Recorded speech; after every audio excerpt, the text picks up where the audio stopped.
First day out here training in the apprenticeship program is a little nerve-wracking. You don't really know what to expect, but you do know that it's going to be mentally and physically challenging. And that was the time that I first saw a 90-foot wood pole. I'm looking up the top of this pole and I'm thinking, there's no way. It really wasn't the 90s or the 110s, it was that 135. That's the one that kind of shook me.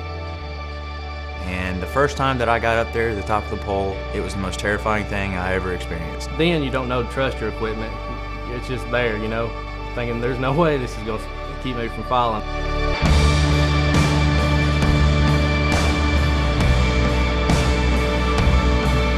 I'd say there's very few people that come down there to that climbing assessment that doesn't cross their mind to quit. You know, that first day they dropped like flies. I remember one guy went up, went down and said, nope, not for me, and went home. Probably one of the hardest things I did. All you did was climb all day. I remember that after the first day I could barely walk. They want to see who's really got what it takes to perform this kind of job every day. And then after that, the real work started, you know, to know if you can do the work up there. Clipping off a wood structure, clipping off a steel structure, hanging off a ladder, climbing the tower, the class work. That's when I realized there's a lot more than just going up and down. It's kind of hard to balance. Like, it's worse than college, because in college, you're doing schoolwork. Heck, you might work 70 hours one week and have to go do book work. To make it through this program, you've got to have a strong work ethic. You're going to have to be dependable, and the biggest thing to me is really you have to take pride in what you do. You have to be good with the elements, because that's another thing. Like, you might be climbing up 100 foot and it could be 20 degrees outside. So it's like 30 degrees, mist and rain, and we're in knee-deep mud pulling rope. The second week out here, I'm thinking, what have I got myself into, you know? Some of those days will be long, some of those days are going to be cold or extremely hot. There's all sorts of risks involved.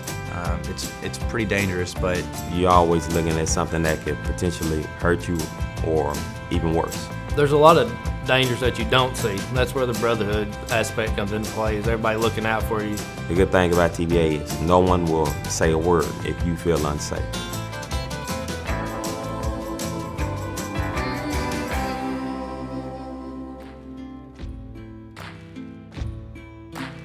our schedule right now is 11 days on, 3 days off. You may go home that Thursday, you may go home the next Thursday, or you may go home the next Thursday. You really get to know a lot about each other. You spend most of your time every week with those same people. These guys, you see more than your own family. It's definitely like a brotherhood out here. Everybody's on the same page, working towards the same goals. It's a great feeling when you can, if you're driving down the highway and you look at a line, it's part of that. I built that. Making everybody's life better, whether it's giving them electricity, providing their family jobs, they can put food on the table. I have found my job already to be rewarding. We've gotten thanked for our hard work and efforts, and the restoring power and keeping their power on. That's probably the most rewarding thing out here.